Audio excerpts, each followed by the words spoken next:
eu sou Raquel Filipov, Head de Marketing para América Latina e embaixadora da diversidade e inclusão na Manhattan Associates. Esse é mais um episódio do podcast Siga o Líder, um espaço para discutir o futuro da logística, omnicanalidade, cadeia de suprimentos e tecnologia com os líderes do mercado. Na nossa série especial sobre diversidade e inclusão, traremos histórias inspiradoras de profissionais e empresas que atuam na logística e na tecnologia. O papo hoje é sobre mulheres na supply chain. Para isso, temos como convidada especial a Rafaela Bartolomeu, que é Chief Operations Officer para Américas na L'Occitane. Rafaela, seja bem-vinda ao podcast da Manhattan Associates. Oi, Raquel, prazer estar aqui com você.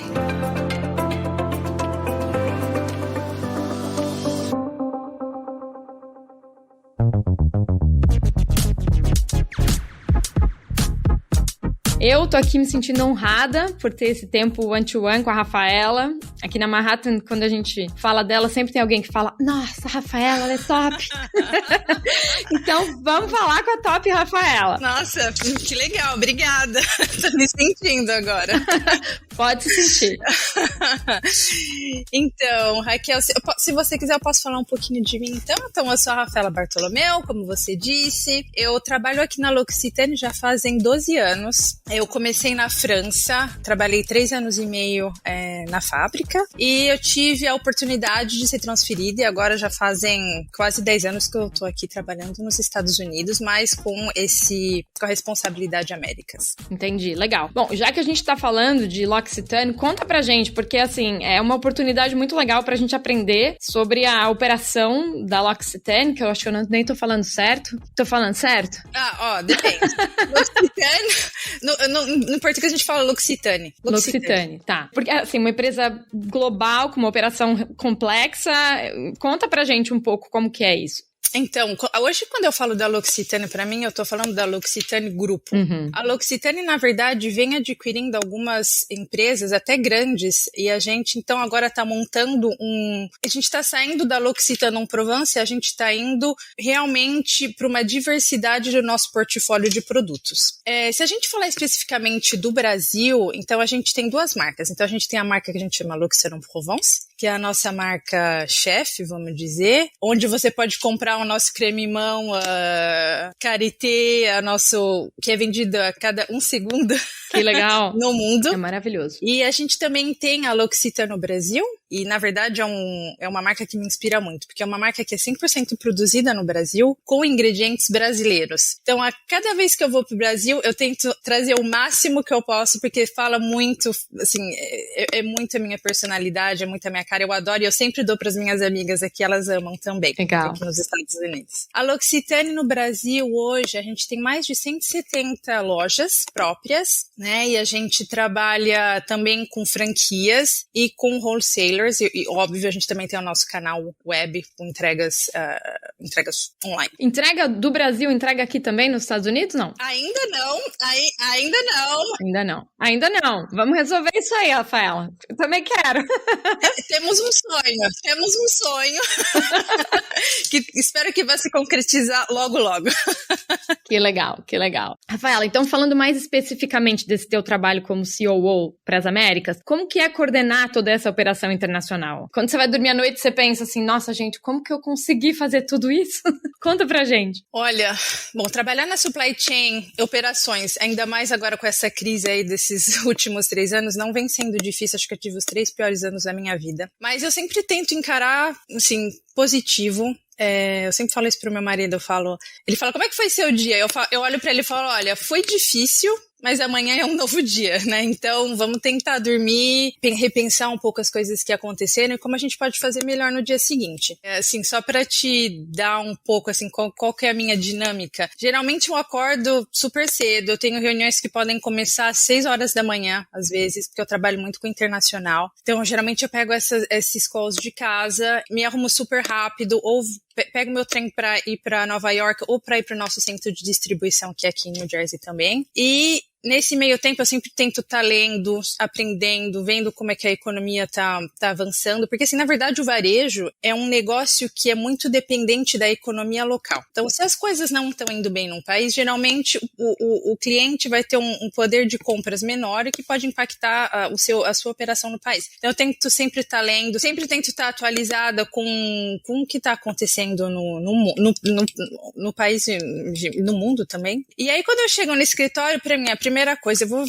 falar com a minha equipe, ter certeza que está todo mundo bem, se eles precisam de mim para alguma coisa. Se eu tô no CD, eu vou passar para falar com os operadores, porque na verdade são eles que geralmente me dão as melhores informações. O trabalho, o planejamento do CD não foi bem feito ou foi super bem feito. Então aí eu pego esses pontos de melhoria e começo a trabalhar com a minha equipe. E lógico, assim, tem uma parte do meu trabalho que eu gosto de fazer o operacional, porque para mim isso é realidade. Eu aprendo muito com as pessoas que trabalham no CD e a minha equipe de base. E eu também tenho essa parte, que é a parte mais estratégica, que é onde eu vou começar a falar com as outras marcas, como é que a gente pode falar de integração, começo a falar com os meus fornecedores, como podemos trabalhar junto, como podemos criar, desenvolver. Então, assim, pode ir resolvendo um problema de entrega cliente até qual que é a nossa estratégia de aquisição e integração do grupo. Que legal. Parece bom.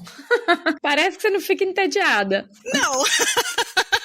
Não, mas é ótimo ter esse relacionamento com as pessoas e eu gosto muito do que eu faço. Faço com amor. Rafaela, muito legal essa tua lição aqui de falar com todo mundo. Acho que isso é uma base de bom líder, né? Uma vez eu escutei o CEO da Gucci falando, né? Eu posso ser snob, eu posso achar que eu sei tudo, mas eu achar que eu sei mais que todos os meus funcionários juntos é muita burrice, né? A gente tem que sim conversar e ouvir e dar um espaço para as outras pessoas. Agora, então, falando disso, né? O teu dia, ele começa desde conversas com todo mundo e vai até a criação da estratégia do grupo. Imagino que você já vivenciou diversas situações, já esteve em todo quanto é tipo de reunião. Você lembra de alguma situação onde você se sentiu tratada diferente, que você sentiu algum tipo de preconceito, que você não estava sendo ouvida como você deveria por ser mulher ou por ser estrangeira?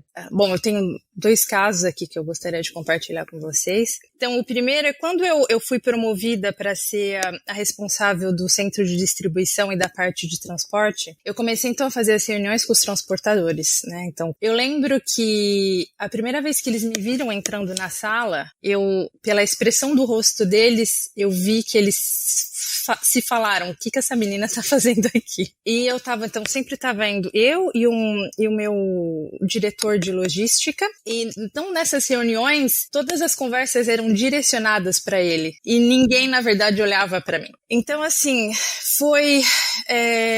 eu poderia ter me sentido mal, me sentido deixada de lado, mas eu sempre tentei me posicionar para mostrar que, na verdade, eu estava presente. Para mim, presença é uma coisa muito importante. Você não pode se deixar apagar. Então, com o tempo, essa relação foi melhorando, mas no começo foi muito difícil, porque eu acho que eles não são habituados a ter mulheres na sala com eles. Isso para mim foi... Eu não quis julgar ninguém, porque eu acho que para eles é normal, mas eu também quis mostrar que, na verdade, eu como mulher, eu também sou capaz de falar de assuntos de transporte. Tá? E hoje a gente tem uma ótima relação. Então, isso é um. E um outro que eu tive, que também, esse foi até pior para mim, eu lembro que eu estava responsável de um projeto que a gente teve de mudar o nosso escritório de Nova York. Ou a gente gostaria de ficar, ou a gente gostaria de sair. A gente então estava negociando preço, e eu fui falar com os donos do nosso prédio onde a gente estava na época, e eles sempre foram super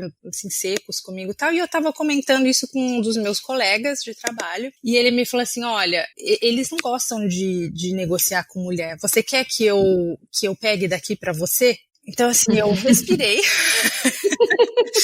e eu falei pra ele, se eles não gostam de negociar com mulher, é problema deles, eu vou continuar a negociar com eles. E se eu precisar de você, eu te aviso. Mas eu lembro que esse dia eu cheguei em casa e eu chorei muito. porque, né, assim, não é porque você é uma mulher, você é menos capaz de negociar. E pra mim isso foi um ataque. Mas no fim consegui, negociei.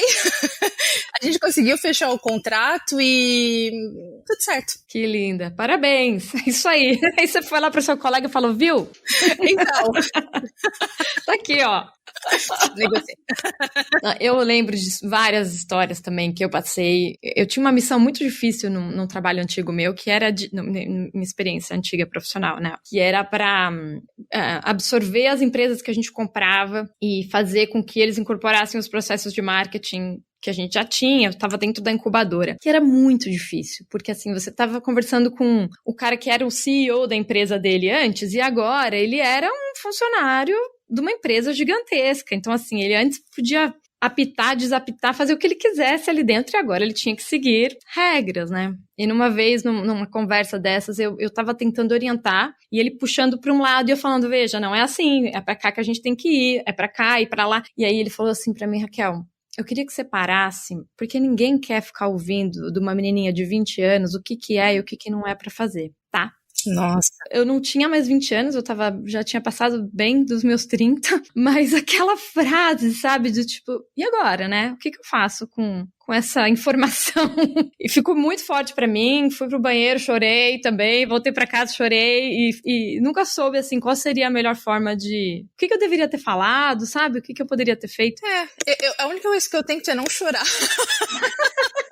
Na frente da pessoa. Eu tento, assim, fingir que não me afetou e é isso. Seguimos adiante. E não vai ser a primeira, sabe? E assim, Raquel, não é a primeira e não vai ser a última. Infelizmente, essa é a realidade. Pra mim, é como eu consigo amadurecer esse tipo de crítica comigo mesma e lidar com isso como se... sem que me afete. Acho que geralmente é o que eu tento fazer. E esquecer. Sim. Então, passou. Vamos pro próximo problema. Só lembrar pra contar pra gente no podcast, mas depois... Exato.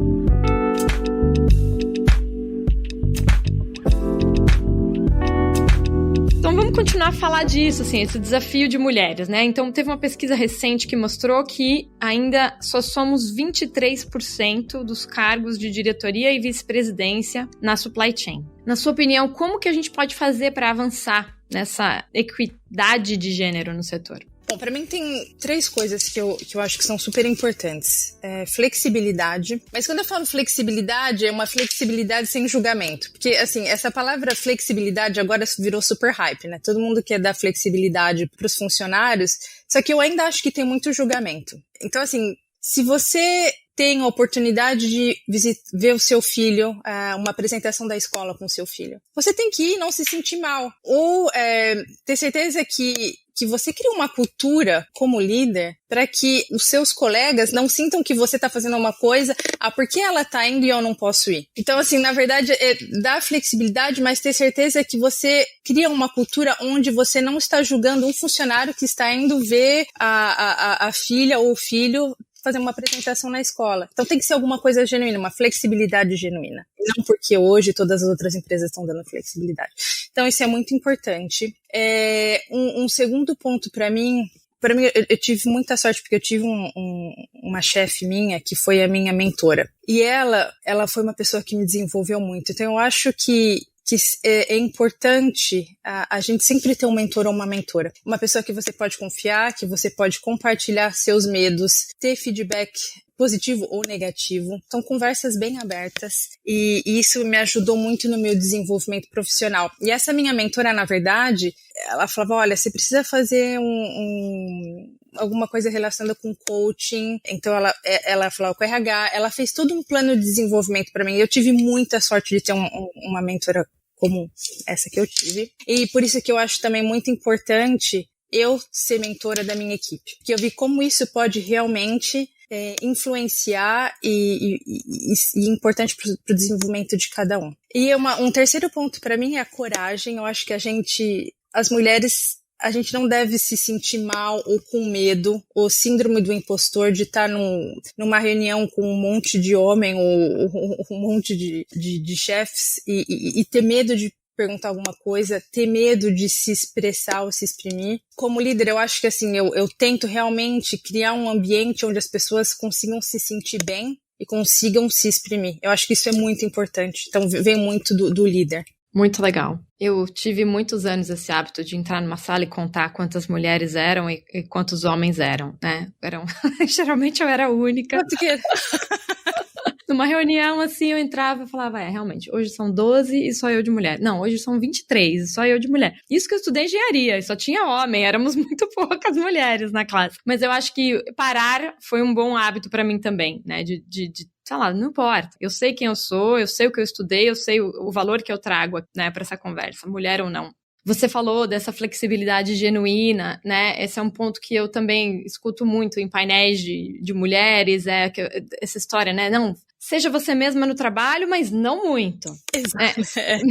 Não, mas isso não, né? Então, realmente você poder ter uma equipe onde as pessoas são elas mesmas e não precisa ter o só que não. Acho que isso é fundamental, sobretudo para as mulheres, que é justamente o ponto que a gente está falando aqui. E eu acho também que dentro dessa conversa de como a gente pode ajudar esse número a aumentar, eu vejo que principalmente a gente tem que ter mais homens nessas conversas, né? Esse podcast hoje é uma conversa de mulher com mulher, mas não é só pra mulher, porque se a gente é só 23% e o resto, eles que estão lá em cima tomando as decisões, eles têm que estar escutando quais são os nossos desafios, né? O que seria bom pra gente e tal. Então, eu acho que é isso, conseguir aliados, né, nas equipes, para que não seja só nós, mulheres, brigando por mais espaço, mas ter também essa mãozinha deles tentando puxar. E você sabe que eu tenho 2 filhos, né? Eu falo muito com eles, eu tento educá-los sobre diversidade, quanto respeito a gente tem que dar para as mulheres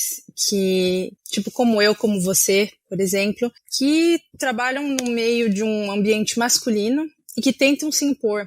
E eu acho que eu tento ensiná-los desde pequena a respeitar as mulheres. Não importa mãe, colegas. Eu acho que isso também vem muito da educação e eu acho que é muito importante. Então eu sempre tento compartilhar muito com eles, até os desafios que eu tenho para que eles tenham um pouco mais de empatia sobre o que algumas mulheres podem no futuro estar enfrentando. Que lindo.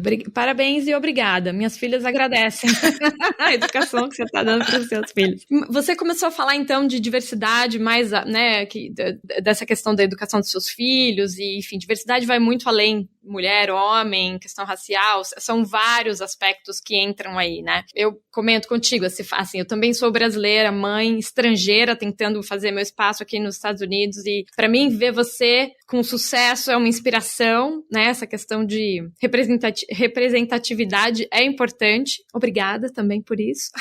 E é muito, o que eu quero trazer, assim, você com certeza durante esse tempo todo nessa tua carreira teve a oportunidade de conviver com outras pessoas diferentes, que não são só o típico americano-americana ou o típico brasileiro-brasileira. Conta pra gente essa diversidade cultural, o que trouxe pra você, o que você aprendeu disso tudo. Então é engraçado até que você me perguntou isso. Eu me considero... Tudo que eu sou hoje, eu me considero um mix entre... A profissional que eu sou hoje, na verdade, ela foi construída, vamos dizer, entre o meu lado brasileiro, que é ser positiva, bom humor, sabe, estar sorrindo. Eu tento estar sempre positiva, mesmo nos momentos difíceis. A organização francesa, porque meu marido é francês e eu morei na França e eu trabalho para a L'Occitane, que é uma empresa super francesa, e o pragmatismo americano. Uhum. Então eu acho que essas 3 culturas hoje são o que me formaram. Eu sou o que eu sou porque eu consegui conviver com essas diferentes culturas e isso para mim foi enorme. Huge.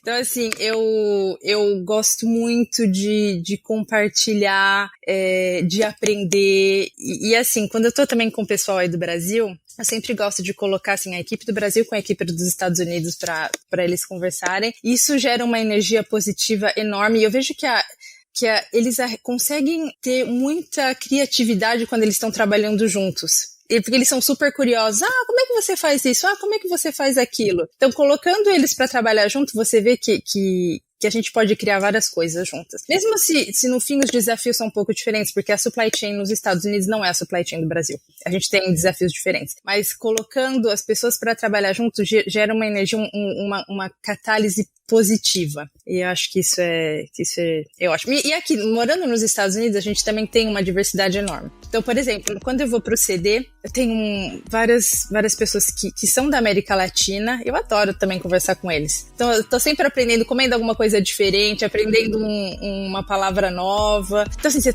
tá sempre aprendendo, não importa de onde vem.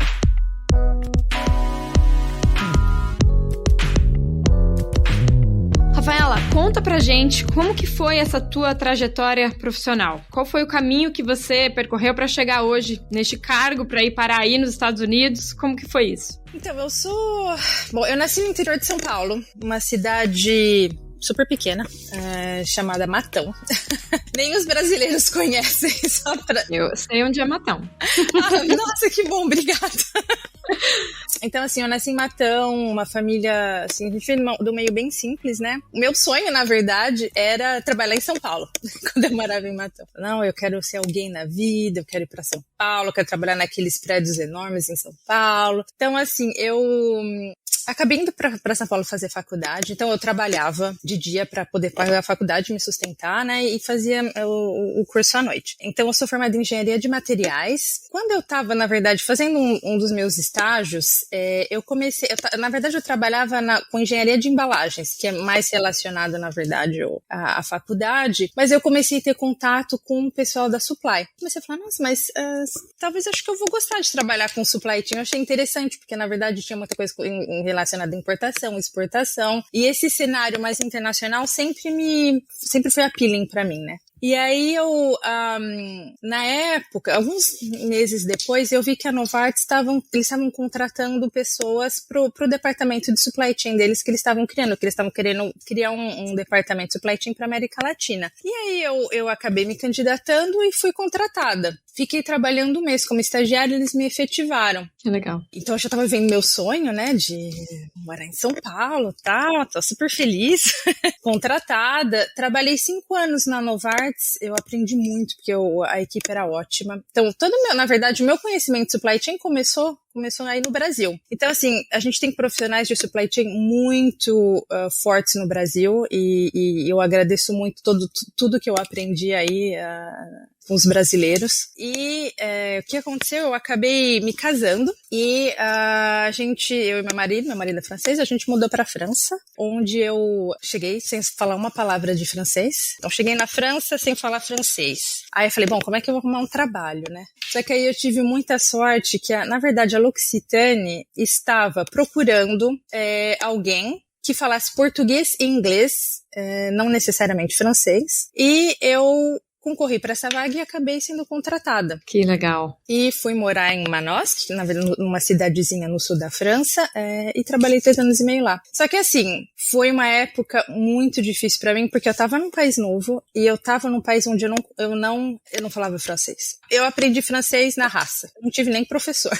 Eu tinha uma equipe e eu falava, gente, eu não posso ser chefe de uma equipe que eu não falo, que eu não consigo me comunicar na língua deles. Então eu fui aprendendo, à noite eu chegava do escritório, eu ia eu mesma tentar aprender, lia livros. Então foi uma época difícil, mas muito rica para essa aprendizagem do francês para mim, que hoje eu utilizo muito.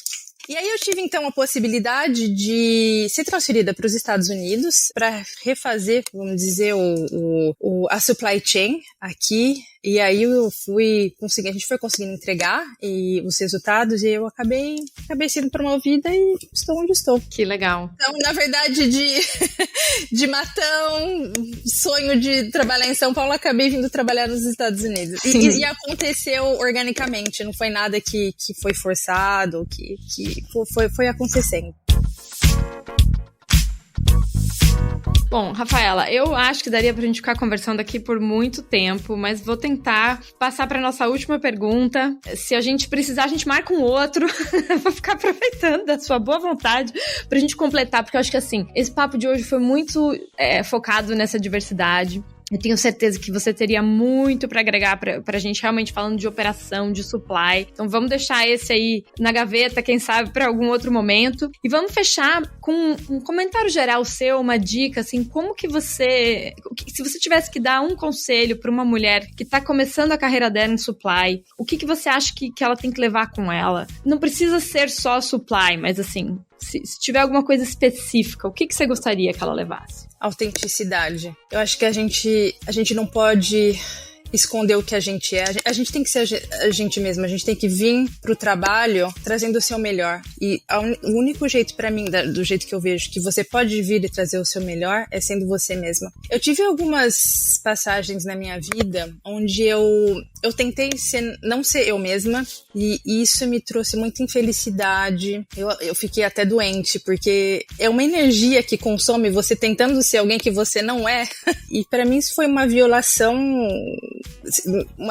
a mim mesma. E eu acho que eu falei, eu nunca mais vou fazer isso. E se as pessoas não gostam do jeito que eu sou, então talvez eu não sirva para esse trabalho. A partir desse momento, sempre, assim, eu sou a Raquel, a Rafaela que tá falando com a Raquel hoje é a mesma Rafaela que vai falar com o CEO de uma empresa, que vai falar com o operador, e eu acho que isso é essencial para você conseguir avançar, porque as pessoas começam a ver você por o que você é e fazem confiança à sua pessoa. Então isso para mim é muito importante. A autenticidade é essencial. Adoro, não poderia concordar mais. Acho que a gente escuta muito conselho, né, livros de autoajuda, painéis de mulheres falando tanta coisa, e eu sempre fico assim, escutando, eu falo, poxa, mas isso não se aplica pra mim, isso não se aplica pra mim, isso se aplica. A gente tem que aprender a ser seletiva com as dicas que a gente recebe, mas a autenticidade pra mim é a única que é pra todo mundo, independente de como você é, e se você não tá num lugar onde você não pode ser você mesma, procura um outro lugar, uma outra equipe, de repente, né, não precisa ser outra empresa, mas vai pra um lugar onde você pode ser quem você é, que você vai ser muito mais feliz e a empresa vai tirar muito mais valor da sua presença lá. Com certeza. E assim, eu acho que self-care, né? Uma outra coisa assim, sempre tá cuidar de você primeiro. Eu falo pra minha equipe, óbvio que tem momentos que a gente precisa trabalhar e tem que trabalhar à noite, às vezes é a vida, tá? Mas eu falo pra minha equipe, a gente precisa dormir, porque se a gente não dorme bem, se a gente vai pra casa estressado, não dorme bem, no outro dia você não é um bom chefe. Bom, eu não sou, tá?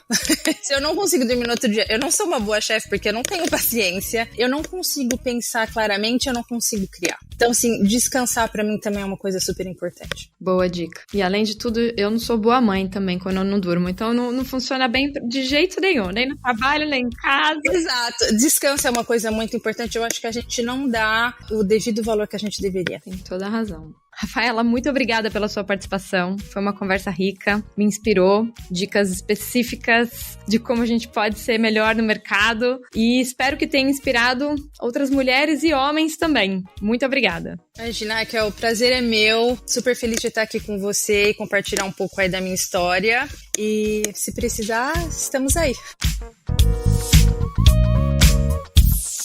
Pessoal, esse foi mais um episódio do podcast Siga o Líder. Hoje nós falamos sobre mulheres na supply chain com Rafaela Bartolomeu. A Manhattan Associates é líder em tecnologia em cadeia de suprimentos e comércio omnicanal. Queremos promover trocas para impulsionar e desenvolver o mercado. Nos encontramos no próximo episódio, então. E nos acompanhe também no LinkedIn e YouTube. Obrigada pela audiência e até mais.